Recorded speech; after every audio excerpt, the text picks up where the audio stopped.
Elizabeth Grace Saunders, The 3 Secrets to Effective Time Investment. Achieve more success with less stress.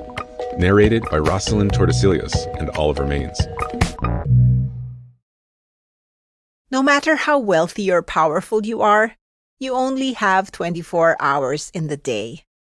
Time is a limited resource. So why do we give so little thought to how we spend it? Many of us live in denial about how much we can accomplish in one day. We keep on stuffing things into our schedules, employing magical thinking to imagine they'll get done. But we can't work 10-hour days and also have enough time for family, friends, exercise, meditation, and a good night's sleep. Somewhere, something's got to give. Your schedule doesn't have to be like that. By prioritizing what's important and making realistic goals, you can start investing your time in a way that's meaningful to you.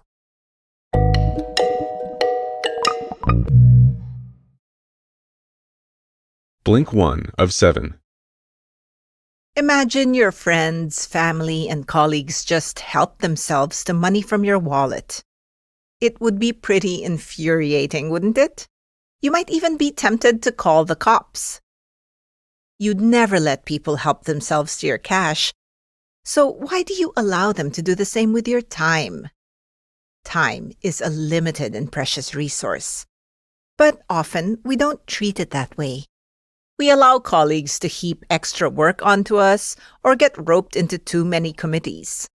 Sometimes we waste our own time too, like when we fall prey to the temptations of social media and spend hours scrolling on our phones. There'll always be people and apps that are hungry for your time.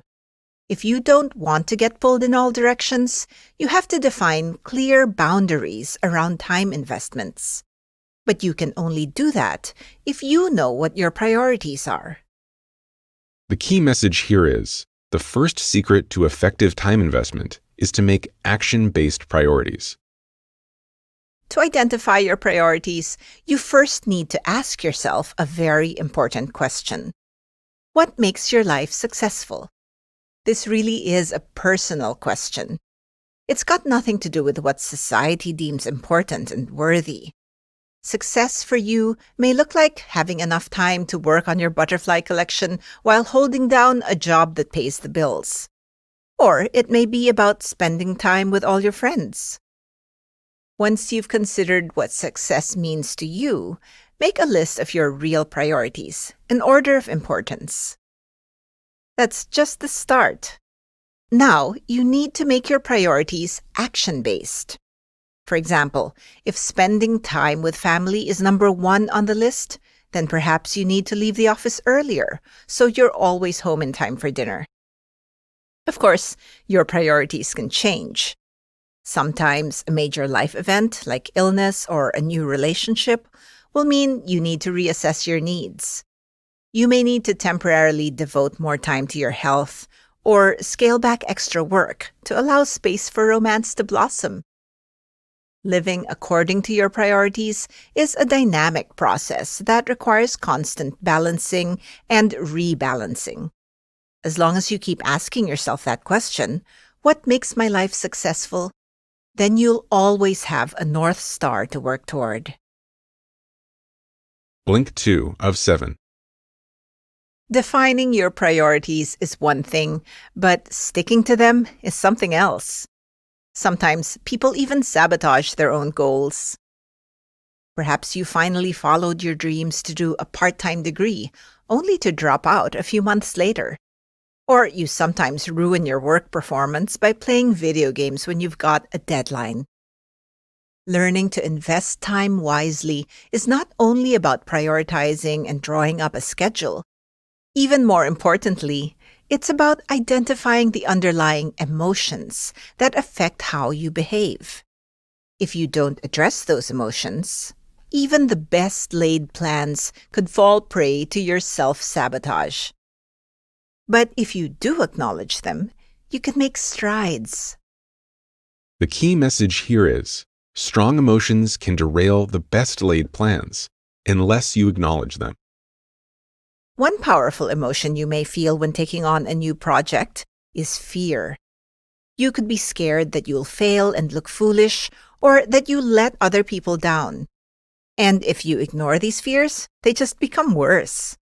You may feel panicked and stressed and could start behaving defensively. These fears can cause you to lose focus or even give up your plans altogether. But they don't have to. If you take time to acknowledge your feelings and identify exactly what scares you, fear loses some of its power. In fact, you can even use it to motivate yourself into action. Other strong emotions which may sometimes paralyze you are guilt and shame. You may feel guilty when you have unrealistic expectations of yourself. You tie your self-worth to your productivity and usefulness to others. And you may feel shame when you can't achieve what you want to. Guilt and shame can cause you to step over your boundaries and hide your true self from other people. They're emotions that can make it hard for you to make authentic decisions about how to invest your own time, because you'll be stuck in the cycle of trying to please other people. To deal with guilt and shame, acknowledge your feelings and have empathy for yourself. Then, make clear-eyed choices about what you're really responsible for, and make sure you're not taking on too much. Surround yourself with people who accept you unconditionally for who you are, rather than for what you do. Fear, guilt, and shame are just a few of the common emotions you may experience, especially in times of transition.